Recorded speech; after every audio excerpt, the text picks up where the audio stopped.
Olá, meu querido irmão, é um prazer poder estar com você nesta noite, a fim de nós conversarmos acerca da palavra de Deus.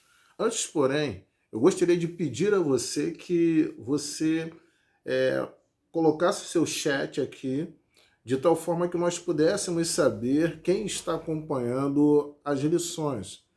E a segunda questão é no sentido de você interagir conosco, né? Não deixar de colocar as suas dúvidas, acrescentar algo em que você entendeu como importante com relação a esta lição, a fim de que todos pudéssemos crescer naquilo que você estará contribuindo para a vida nossa, como daqueles que estarão, de certa forma, sendo abençoados por esta lição.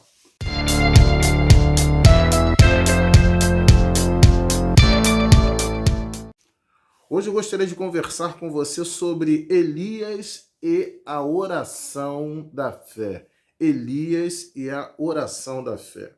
E se eu pudesse dizer alguma coisa a você logo de início, é que um dos alvos, ou melhor dizendo, o alvo desta lição, vai no sentido de você entender que nós precisamos orarmos confiantemente.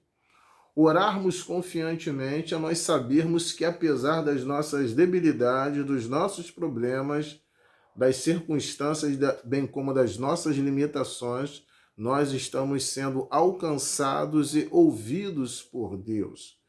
E isso aí é importante nós sabermos como desenvolvermos a nossa oração, juntamente, logicamente, com a fé. Não tem como a gente querer crescer na oração sem desenvolvermos este conceito da oração. E antes disto tudo, antes de nós entrarmos propriamente dito na lição desta noite, a escola bíblica, ela visa em especial levar eu e você, nós como alunos, como os professores, a ter uma oração eficaz. Uma oração que você saiba que Deus escuta. E como nós alcançaremos, ou como nós vamos, de certa forma, alcançar isso aí? Uma das coisas que o autor ele fala muito claro, e Tiago ele fala acerca disso, quando ele diz, Tiago capítulo 5, versículo 17, ele assim nos diz: Elias era um homem sujeito às mesmas paixões que nós, e orou com fervor para que não chovesse, e por 3 anos e 6 meses não choveu sobre a terra. Porque o autor, no caso, ele enfatiza esta condição de Elias ser um homem, ou seja, um homem voltado para as mesmas condições, as mesmas paixões, as mesmas limitações, as mesmas dificuldades que eu e você, nós temos acerca disso aí. E um dos aspectos que ele leva a gente a pensar desta forma é para que a nossa fé não venha a ser uma fé em função de outras pessoas, ou seja, uma fé que se torne uma fé terceirizada. Eu só passo a acreditar porque existe alguém que ora por mim, eu passo a acreditar porque eu começo a acreditar na oração daquela pessoa, mas a bem da verdade, ainda que isso seja importante, quando a Bíblia nos fala que nós devemos orar um pelos outros, mas é importante eu ter a absoluta certeza, a capacidade de entender que ainda assim, ainda que aquele irmão ore com graça e poder, eu também posso ter a absoluta certeza que a minha oração está sendo ouvida e aceita pelo nosso Senhor Deus. Por isso, um dos aspectos que a gente deve levar em consideração, nunca terceirize a sua fé. Nunca deixe de acreditar em você, nunca deixe de confiar que Deus, ele pode e quer ouvir a sua oração. Um dos pontos que eu gostaria de também tratar com você neste momento é que Elias era um homem como todos os humanos. E o autor é bem claro quando ele diz que Elias era semelhante a mim e a você. Por que Elias era semelhante a mim e a você? O autor enfatiza isto porque ele procura colocar e dizer que Elias não era, como a lição assim nos fala, um super-herói. Elias não era um super crente.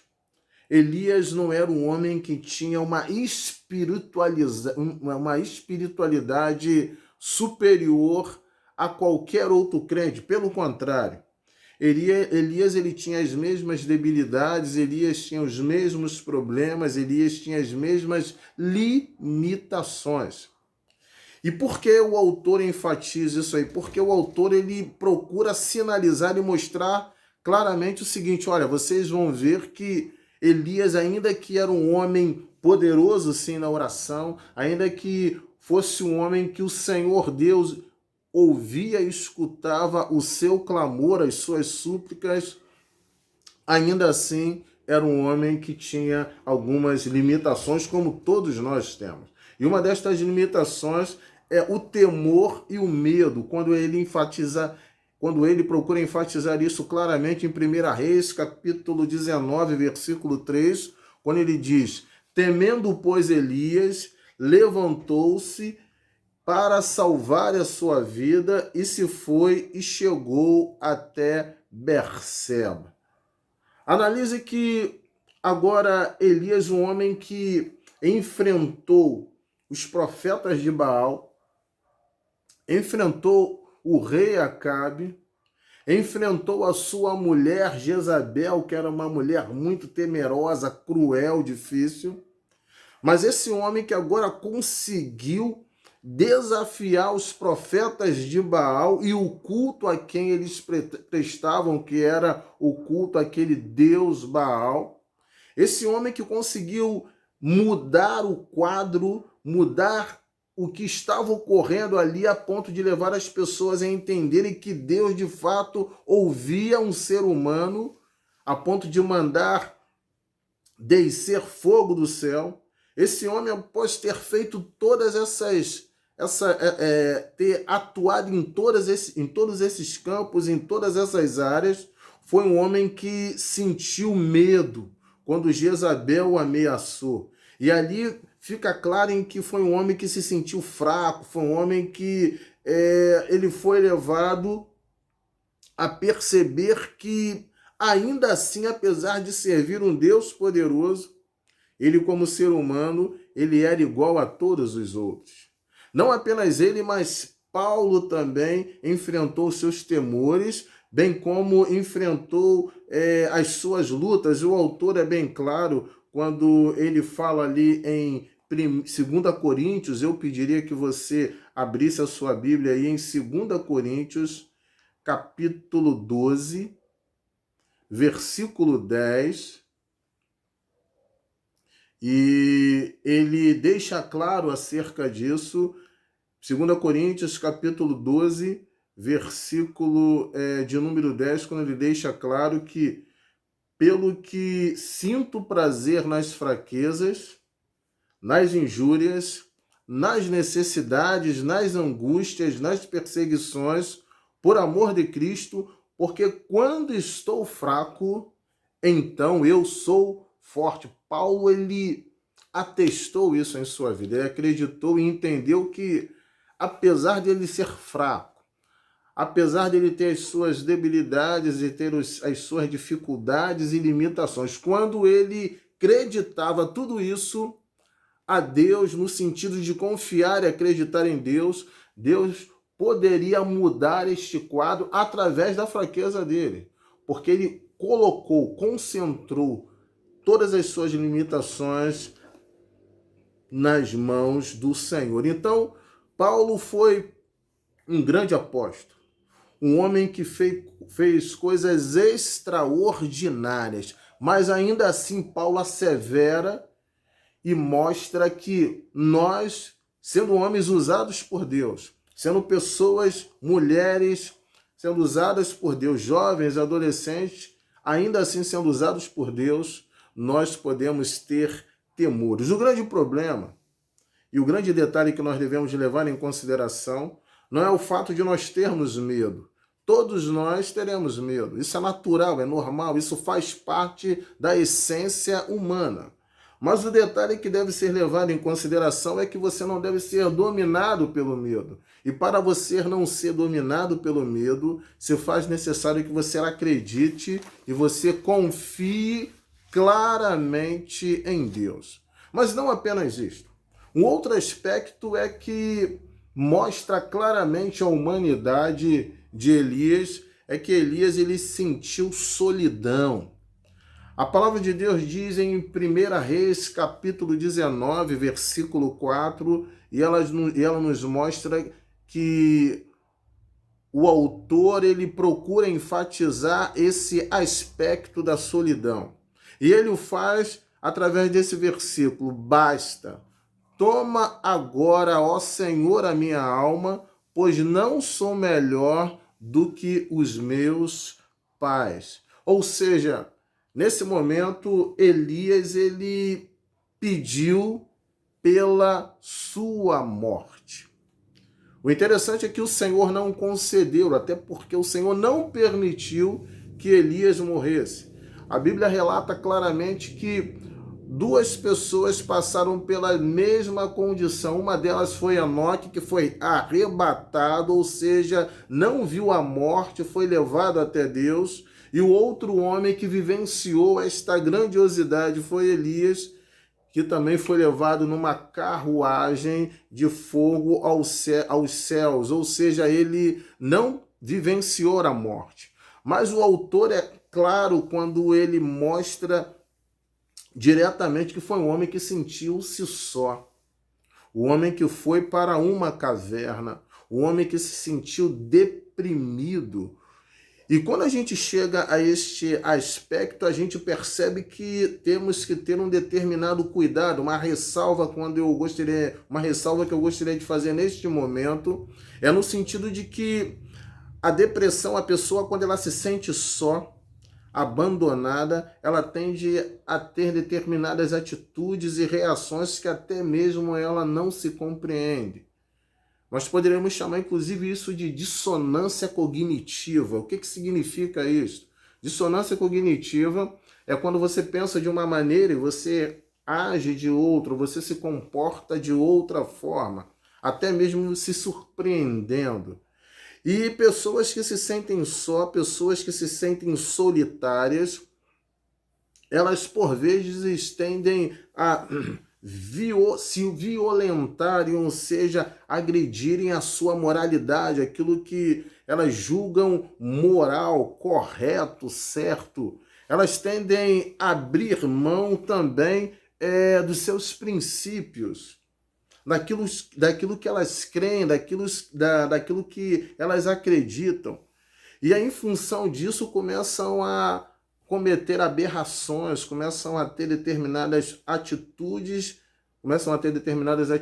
e comportamentos que, se tivessem consciente da sua condição e da sua capacidade, não cometeriam tais atos. O interessante é pensar que isso, inclusive, hoje acontece corriqueiramente. Conheço pessoas que, para não se sentirem solitárias, começaram a beber, começaram a acompanhar outros amigos, de tal forma que começaram a tomar determinadas atitudes que, se elas tivessem consciente ou analisassem a sua condição, não tomariam determinadas atitudes. Começaram a frequentar determinados lugares, como bares, boates. Por quê? Porque são pessoas que se sentem solitárias. E pessoas que se sentem solitárias tendem a ter determinadas atitudes que até mesmo as assustam. Outro aspecto que demonstra claramente a humanidade de Elias é no sentido de Elias se sentir injustiçado.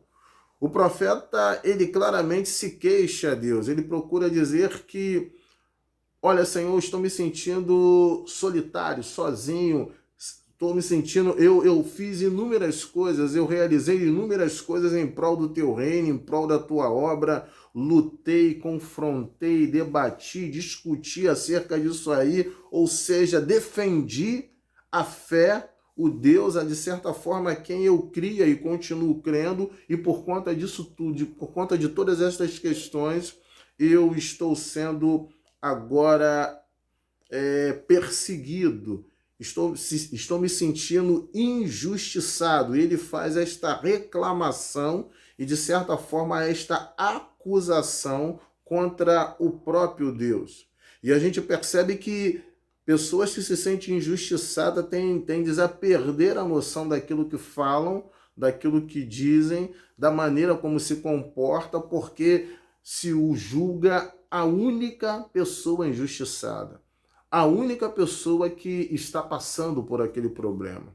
E aí é mais um aspecto que demonstra claramente a humanidade de Elias. Elias era um homem humano.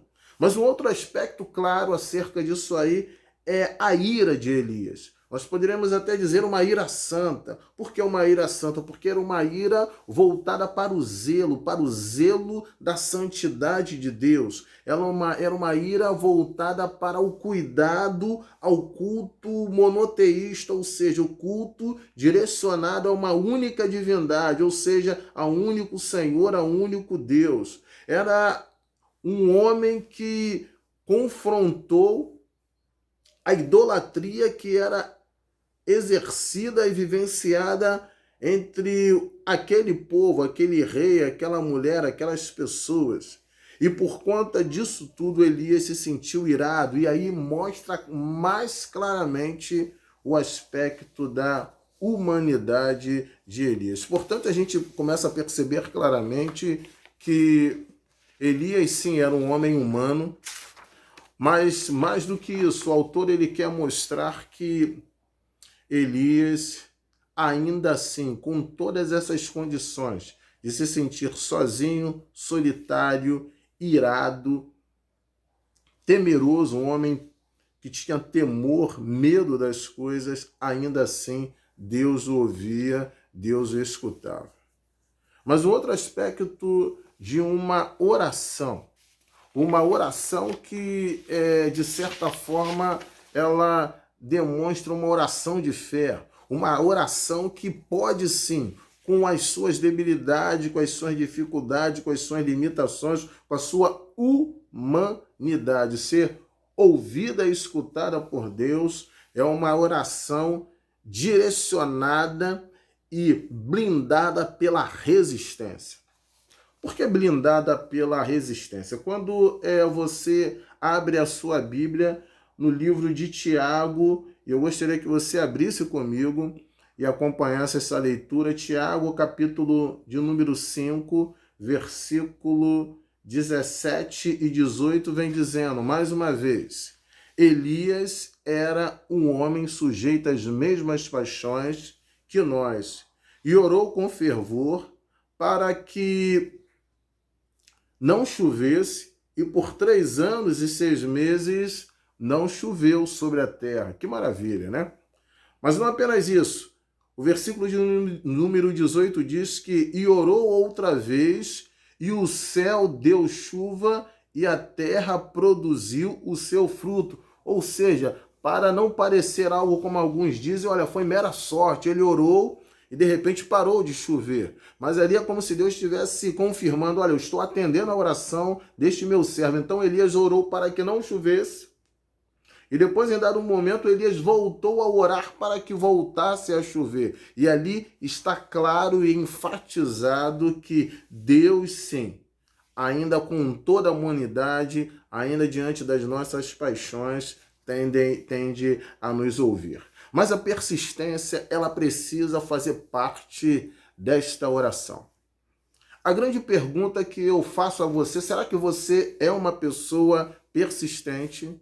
Será que quando você ingressa e entra nesta nova aventura, nesta nova seara, neste novo ambiente, que é o ambiente da oração, será que você é um crente persistente? O autor fala que Elias era um homem persistente. E ele vem dizendo que orou com insistência para que não chovesse. E orou de novo.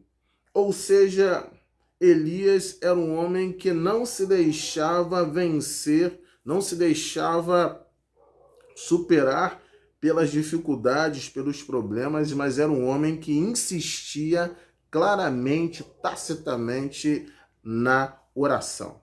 Gosto de pensar que grandes homens de Deus, e é interessante a gente analisar isso aqui, necessitam insistir, perseverar e não desistir. Isto nos leva a gente observar claramente que não é o fato de você ser uma pessoa usada por Deus, não é o fato de você ser uma pessoa que leva outras pessoas a entregarem a sua vida a Jesus como uma ferramenta, como um vaso usado por Deus para abençoar outras vidas. Isso não os impede e não os isenta de necessitar a orar, persistir na oração. E a Bíblia, ela demonstra isso através de Elias, um profeta que buscava, que adorava a Deus, um profeta que se colocava nas mãos do Senhor, mas Deus, é como se Deus estivesse dizendo assim para Elias: olha, Elias, insista na oração, quer algo de mim, persista na oração, deseja algo de mim, não desista de orar, não abra mão daquilo que eu desejo fazer na sua vida ou através da sua vida. E quando a gente pensa em um dos aspectos da oração, um dos aspectos que a lição ela nos demonstra claramente é que a persistência na oração ela move o coração de Deus. Quando eu olhei esse aspecto aqui, a persistência na oração ela move o coração de Deus, dá ideia, dá o sentido de que Deus ele se deixa vencer pela nossa oração. Parece que Deus ele mudou de opinião. É como se Deus fosse surpreendido naquilo que ele intentava fazer e realizar, e pelo fato de nós orarmos, pelo fato de nós buscarmos, pelo fato de nós insistirmos, Deus ele mudasse de ideia. Mas eu quero demover ou remover isso dos seus pensamentos, ainda que o título da lição diga e fala acerca disso aí. E quando Lucas, o autor sagrado, ele diz, Lucas capítulo 18, versículo 7, ele nos diz assim: não fará Deus justiça aos seus escolhidos, que a ele clamam dia e noite, embora pareça demorado defendê-lo, ou seja, pareça, mas não é. E quando a gente pensa que Deus ele é movido, ou o intento de Deus, os princípios de Deus, os desejos de Deus, eles são mudados, a bem da verdade não é isto que ocorre. Uma oração ligada e voltada para a persistência é uma oração em que ela se deixa modelar pela vontade de Deus. Porque Deus ele não muda. Deus ele jamais é surpreendido por qualquer pensamento, ato ou palavra que a gente venha a fazer. Então, quando a gente começa a orar, e a Bíblia quer que nós realmente de fato oremos, não significa que Deus não saiba aquilo que nós vamos dizer. Mas Deus ele deseja que nós venhamos a persistir na oração de tal forma, de tal maneira que a gente comece a pensar como Deus pensa. Não é que Deus vai começar a pensar como eu penso, mas é o contrário. Eu começo a pensar como Deus pensa, eu começo a desejar como Deus deseja, eu começo a querer as coisas que Deus quer. E quando eu começo a fazer isso aí e começo a orar persistentemente, é naquele momento, é naquele instante que Deus ele passa a ouvir a minha oração. E eu quero dizer que isso é muito difícil. Isso não é uma coisa que acontece da noite para o dia. Existe a necessidade de nós exercitarmos, tal como nós fazemos com a nossa fé, exercitarmos isto através da oração, ou seja, começar a entender o que Deus deseja que nós façamos, ou que nós peçamos acerca daquilo que nós venhamos a pedir com relação à vontade de Deus.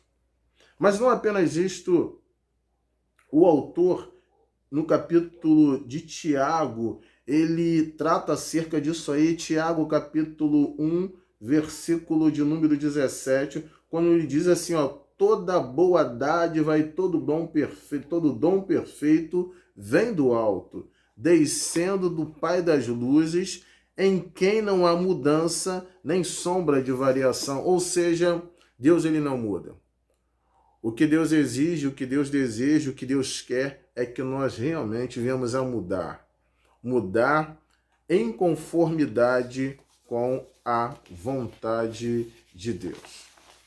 E já finalizando a nossa lição, a persistência na oração ensinada por Jesus e pelos seus apóstolos levou os seus apóstolos a traduzirem isto através de uma igreja apostólica que orava com perseverança. Ou seja, quando eu começo a orar assim, e quando eu começo a ser um discípulo de Cristo e levar outras pessoas a serem discípulos de Cristo, o ambiente, o meio onde eu me encontro, onde eu estou inserido, começa também a ter este comportamento, porque eles começam a ver o seguinte, olha, se aquele irmão que tem as mesmas paixões, ou seja, tem as mesmas limitações, as mesmas dificuldades, os mesmos problemas, mas é uma pessoa que ora, é uma pessoa que insiste, persiste, e Deus atende a oração daquele homem, daquela mulher, daquele jovem, daquele adolescente. Se eu também passar a ter este mesmo comportamento, esta mesma atitude, certamente o Senhor estará ouvindo a minha oração e também ouvindo o meu clamor. O interessante é que esta oração ela deve ser ensinada. Ela não deve apenas ser aprendida, mas ela deve ser passada a tantas outras pessoas. E diante disto, a conclusão que a gente chega é que Elias orou com insistência, mas não apenas orou, mas ele foi atendido. Suas orações, tal como aqui nos fala a nossa revista, satisfazia as aspirações divinas para a época, e isso consistia também na sua eficácia. A oração que produz o efeito desejado, ela deve ser feita assim por homens, por mulheres, sujeito às fraquezas e sentimentos. A fé ousada os faz derramar a alma como um jorrar puro e cristalino nos mananciais do poder de Deus. Ou seja, quando eu e você, nós oramos confiantemente, quando eu e você, nós acreditamos no nosso Deus, quando a gente ora persistentemente, perseverantemente, e quando nós estamos conscientes de que o único que pode mudar o quadro de nossas vidas é o Senhor nosso Deus. E quando nós fazemos isto, clamando, pedindo ao Espírito Santo de Deus, que nos auxilie neste ministério de oração, nesta vida de oração, certamente nós seremos vitoriosos.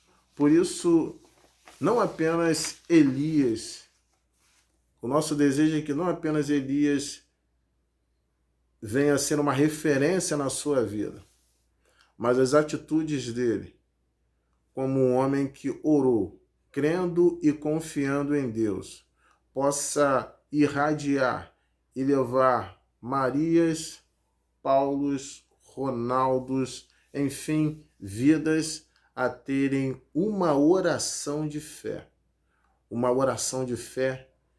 desenvolvida através da palavra de Deus, não apenas em opiniões, não apenas em achismo, não apenas em pensamentos, mas pautada e direcionada por princípios bíblicos que certamente contribuirão para o seu crescimento e daqueles que estão ao seu redor. Portanto, seja um homem de oração, seja uma mulher de oração, seja um homem de fé. Acredite que Deus ele quer ouvir a sua oração. E o ouvir de Deus é atender, é fazer além daquilo que você pede ou você imagina. E certamente, quando você fizer isto aí, você certamente será um servo e uma serva vitoriosa. Que você continue sendo esta bênção, que você continue crescendo cada vez mais na presença do Senhor, para a glória e honra do Senhor e para a instrumentalidade através da sua vida neste mundo e na vida de tantas outras pessoas. Que Deus abençoe você. Foi um privilégio poder estar com você nesta noite, passando, compartilhando um pouco daquilo que esta lição pôde falar tão claramente ao meu, ao seu e certamente a todos os outros corações. Que a IBD continue sendo uma base especial para a sua vida. Que Deus a todos abençoe.